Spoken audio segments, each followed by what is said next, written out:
Hello friends, mythology story number 17 वृषभ अवतार। तो पहले की स्टोरीज में मैं ये बता चुकी हूँ कि जब देवताओं को अपने गुरु का चयन करना था, सिलेक्ट करना था, तो उनके सामने दो ऑप्शंस थे। एक तो ऋषि अंगिरा के पुत्र बृहस्पति और दूसरे ऋषि भृगु के पुत्र शुक्र। तो देवताओं ने आपसी सहमति से बृहस्पति को अपना गुरु सिलेक्ट किया। तो इस बात से जो शुक्र थे उनको काफ़ी इंसल्टिंग फील हुआ।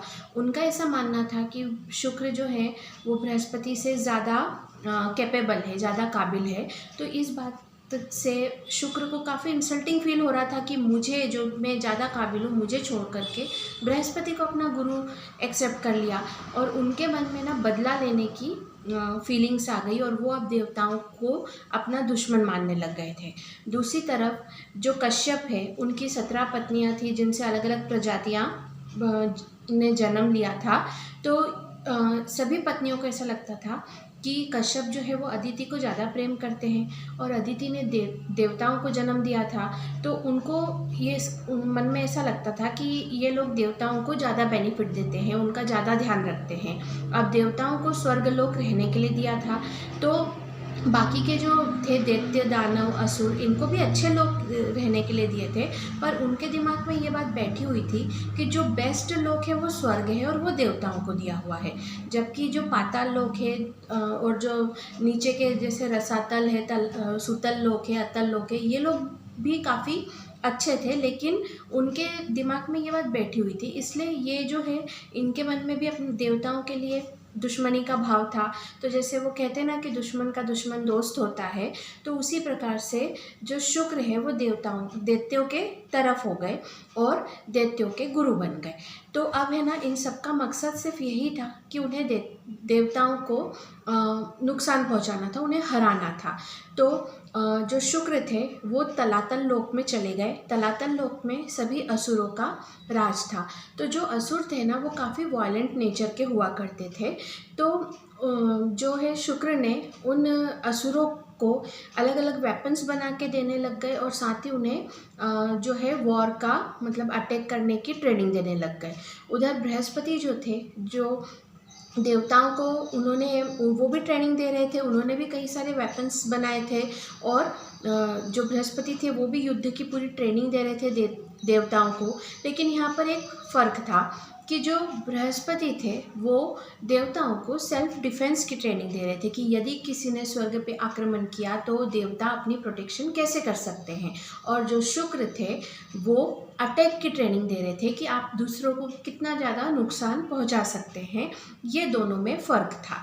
अब ऐसा करते करते जब उनकी ट्रेनिंग कंप्लीट हो गई तो शुक्र ने सभी असुरों की जो सेना थी उनका पूरा एक उनको कंबाइन करके उन्होंने एक अटैक का दिन तय किया कि इस दिन हम सभी स्वर्ग पे अटैक करेंगे, सभी देवताओं को मार डालेंगे और स्वर्ग लोक पर कब्जा कर लेंगे। तो जिस दिन वो ये करने वाले थे उसी दिन भगवान विष्णु तलातल लोक में प्रकट हुए और उन्होंने शुक्र को वार्निंग दी कि आप जो ये कर रहे हो ये बहुत गलत है, क्योंकि अगर आपने एक बार देवता और दैत्यों के बीच में युद्ध शुरू किया तो ये युद्ध फिर कभी ख़त्म नहीं होगा। ये सृष्टि ख़त्म होने तक ये युद्ध कंटिन्यूसली चलता रहेगा और इससे बहुत ज़्यादा नुकसान होगा। इसलिए ये जो युद्ध है जो अभी आप शुरू करने वाले हैं, मैं इसे यहीं की यहीं ख़त्म करना चाहता हूँ। और भगवान विष्णु ने शुक्र को कहा कि आपके अंदर काफ़ी काबिलियत है और हम सभी जानते हैं कि आप काफ़ी कैपेबल गुरु हैं और आप थोड़ा सा सब्र रखिए। सही समय आने पर आपकी काबिलियत के हिसाब से भी आपको पद दिया जाएगा, आपका भी उतना रिस्पेक्ट किया जाएगा। थोड़े दिनों के लिए आपको सब्र रखना है। और असुरों को जो है भगवान विष्णु ने समझाया कि आपको सभी जो जितने भी लोक बनाए हैं, मतलब अलग अलग डायमेंशन जो ब्रह्मा ने बनाए हैं, तो वो सभी अलग अलग प्रजातियों को आराम से वो रह सके इसलिए बनाए हैं। और जिस प्रजाति को जो भी लोक दिया है वो सभी लोक उत्तम है। और ऐसा कुछ नहीं है कि जो स्वर्ग लोक है वो सबसे अच्छा है, कोई भी लोक सबसे अच्छा या सबसे बुरा नहीं है।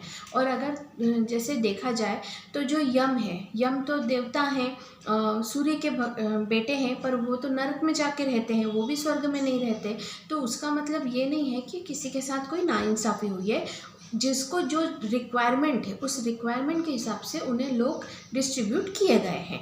पर जैसी कहावत होती है ना कि जब किसी को नहीं सुनना रहता है तो भगवान आके समझाए तो भी नहीं समझते हैं, तो वही सिचुएशन यहाँ हुई कि सीधे भगवान आकर के सबको समझा रहे थे अच्छे से, पर कोई भी समझने को तैयार नहीं था। और ये जो असुर थे ये भगवान विष्णु पे ही अटैक करने को तैयार हो गए।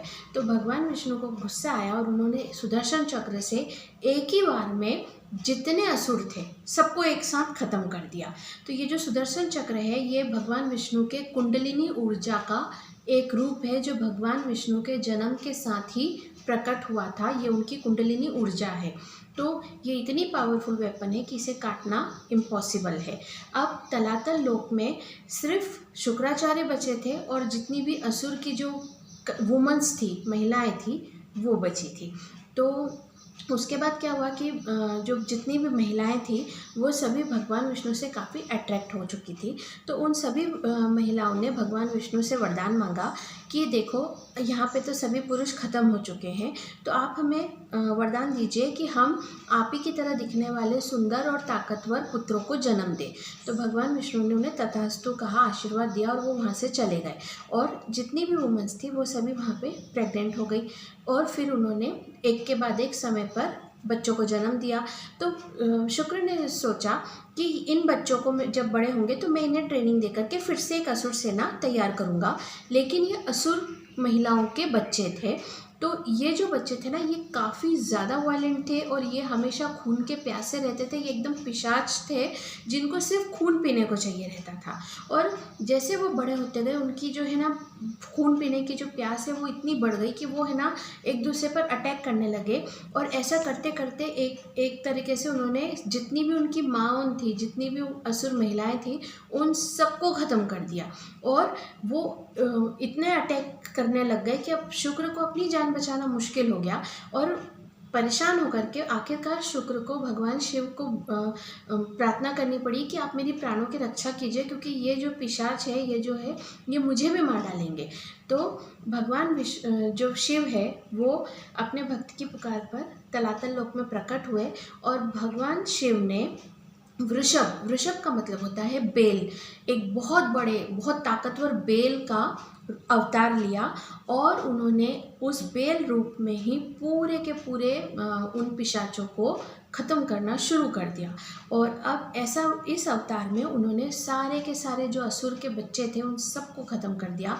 और अब जो था तलातल लोक बिल्कुल खाली हो चुका था। वहाँ ना ही कोई आदमी था, ना कोई औरत थी, ना ही कोई बच्चे थे, अकेला शुक्र वहाँ पर था। तो उसके बाद में जो शुक्र थे उन्होंने जो कश्यप और धनु का जो पुत्र था दानव मय, उसको वो तलातल लोक सौंप दिया। और वो जो कश्यप और दीति के जो पुत्र थे हिरण्यकश्यप, जो दैत्य प्रजाति के थे, उनके पास जाकर के वो आगे का प्लानिंग करने लगे। तो ये वाली स्टोरी यहीं ख़त्म होती है। मिलते हैं नेक्स्ट स्टोरी में। Okay bye.